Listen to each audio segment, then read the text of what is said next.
সাংবাদিক সম্মেলনে স্বাগত জানাই। আজকের এই সাংবাদিক সম্মেলনে উপস্থিত আছেন ভারতীয় জনতা পার্টি ত্রিপুরা প্রদেশের সহসভাপতি শ্রী তাপস ভট্টাচার্য মহোদয়। আজকের এই সাংবাদিক সম্মেলনে বিস্তারিত তথ্য আপনাদের সামনে তুলে ধরবেন ভারতীয় জনতা পার্টি ত্রিপুরা প্রদেশের সহসভাপতি শ্রী তাপস ভট্টাচার্য মহোদয়। আমি ওনাকে অনুরোধ করব আজকের সাংবাদিক সম্মেলনের বিস্তারিত তথ্য আপনাদের সামনে তুলে ধরার জন্য। ধন্যবাদ। সবাইকে নমস্কার। আমরা আজকে আপনাদের আমন্ত্রণ জানিয়েছি মূলত 23শে জুন থেকে 6ই জুলাই এই সময়টা প্রতি বছর ভারত কেশরী ডক্টর শ্যামা প্রসাদ মুখার্জির জন্মদিন এবং বলিদান দিবস, এই দুটো সময়ের মধ্যে 15 দিন। এই 15 দিন সময় এই পক্ষকাল ব্যাপী সারা ভারতবর্ষে বিভিন্ন ধরনের কার্যক্রম অনুষ্ঠিত হয় ডক্টর শ্যামা প্রসাদ মুখার্জিকে স্মরণ করে। আমরা জানি ডক্টর শ্যামা প্রসাদ মুখার্জি ভারতীয় জনতা পার্টির জনক। আজকে ডক্টর শ্যামা প্রসাদ মুখার্জির বলিদান দিবস। সেই বলিদান দিবসে সারা রাজ্যে বুথ ভিত্তিক সমস্ত জায়গাতে ওনাকে স্মরণ করা হয়েছে এবং এই যে পক্ষকালব্যাপী অনুষ্ঠান কার্যক্রম, সেই কার্যক্রমগুলো কি কি হবে তার একটা রূপরেখা আমরা আপনাদের সামনে তুলে ধরব।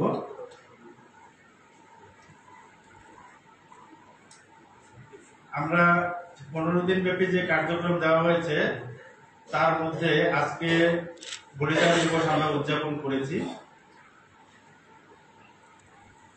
25শে জুন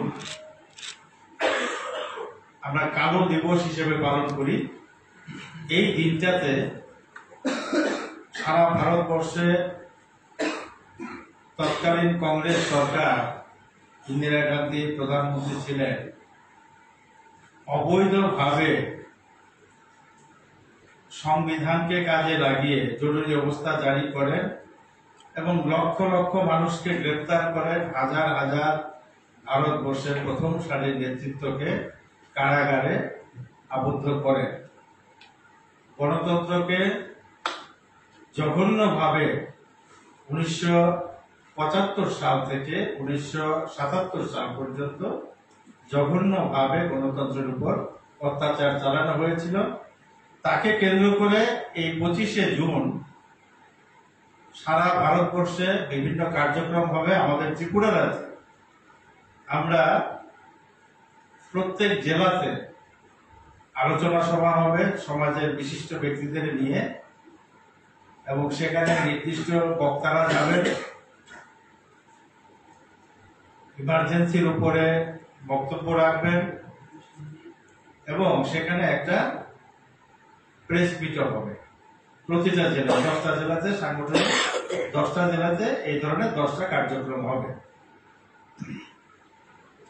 এই ইমার্জেন্সি যে প্রোগ্রামটা, এই প্রোগ্রামটার মধ্যে যাদের উপর দায়িত্ব দেওয়া হয়েছে তারা আছেন, আমি আছি Shri Tapas Bhattacharya, Shri M.K. Nath state joint treasurer, doctor Ashok Sinha state vice president এবং doctor Jawaharlal Saha intellectual cell convener.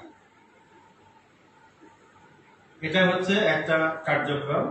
আরেকটা হচ্ছে 30শে জুন প্রধানমন্ত্রী নরেন্দ্র মোদীজি প্রধানমন্ত্রী হিসেবে তৃতীয়বারে শপথ নেওয়ার পর বিগত দিনগুলোতে তিনি যে মন কি বাত কার্যক্রম করতেন, অত্যন্ত জনপ্রিয় এবং প্রত্যেকটা ভারতবাসীর হৃদয়কে ছুঁয়ে যাওয়া একটা কার্যক্রম মন কি বাত, এটা আবার 30শে জুন থেকে শুরু হচ্ছে। 30শে জুন মন কি বাত অনুষ্ঠান সারা ভারতবর্ষ হবে এবং এটা কন্টিনিউ করবে। এর দায়িত্বে আছেন শ্রী রতন ঘোষ, শ্রীমতী অজন্তা ভট্টাচার্য এবং শ্রী অভিজিৎ মৌলিক। ডক্টর তারপর আছে 23 থেকে 6 জুলাই, এই যে সময়টা, এই সময়টাকে কেন্দ্র করে বিভিন্ন কার্যক্রমের মধ্যে আরেকটা কার্যক্রম হচ্ছে এক পে মা কি নাম, মায়ের নামে একটা গাছ রোপণ করা।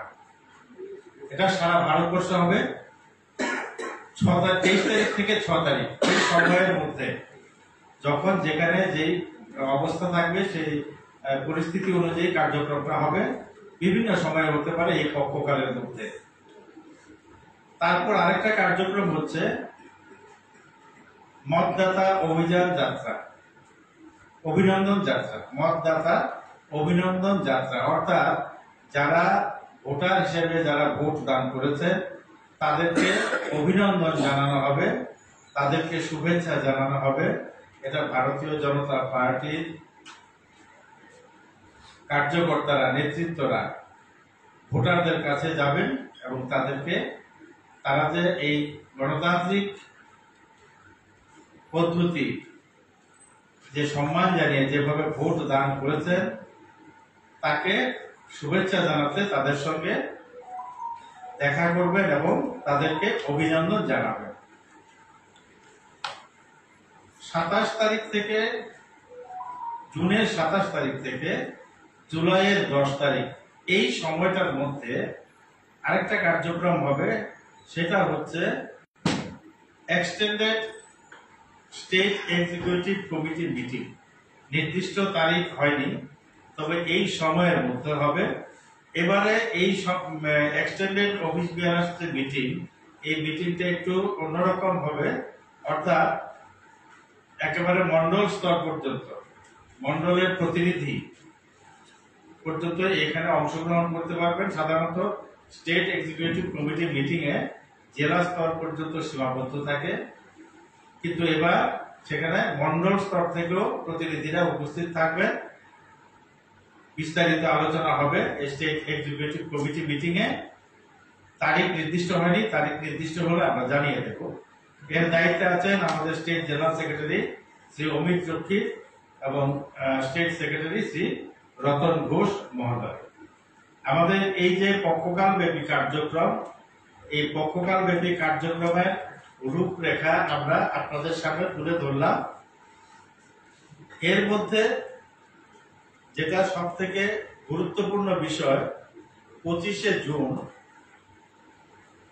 1975 সাল থেকে 21শে মার্চ 1977 সাল ইমার্জেন্সি ঘোষণা করা হয়েছিল। আজকে কংগ্রেস সারা দেশে এবারের নির্বাচনেও তারা বলেছে যে ভারতীয় জনতা পার্টি সংবিধান পরিবর্তন করতে চায়। 400 বেশি সিট পেলে তারা সংবিধানকে পরিবর্তন করবে এবং সংবিধান পরিবর্তন করে আরক্ষণ সংরক্ষণের যে বিধানটা আছে সেটা তুলে দেবে, এই একটা প্রচার তারা চালিয়েছিল। কিন্তু ভারতবর্ষের সংসদীয় গণতন্ত্রের ইতিহাসে 1975 সাল থেকে 77 সাল এই সময়টা যেভাবে সংবিধানকে পদদলিত করা হয়েছে, ইভেন সংবিধানের যে প্রিএম্বল সেটাকে পর্যন্ত কংগ্রেস পরিবর্তন করে দিয়েছে। আজকে তারা সংবিধানের হয়ে কথা বলছে, সংবিধান রক্ষার কথা বলছে, সংখ্যাগরিষ্ঠতার সুযোগ নিয়ে সংবিধানের রক্ষা কবচকে পরিবর্তন করেছে, প্রিএম্বল পরিবর্তন করেছে, অবৈধভাবে সংবিধানকে ব্যবহার করেছে একচ্ছত্র ক্ষমতাকে ধরে রাখার জন্য। সেই যে কালো দিনগুলো, সেই কালো দিনগুলো সম্পর্কে বর্তমান প্রজন্ম অনেকটাই অন্ধকারে আছে, বর্তমান প্রজন্ম অনেকটাই জানে না।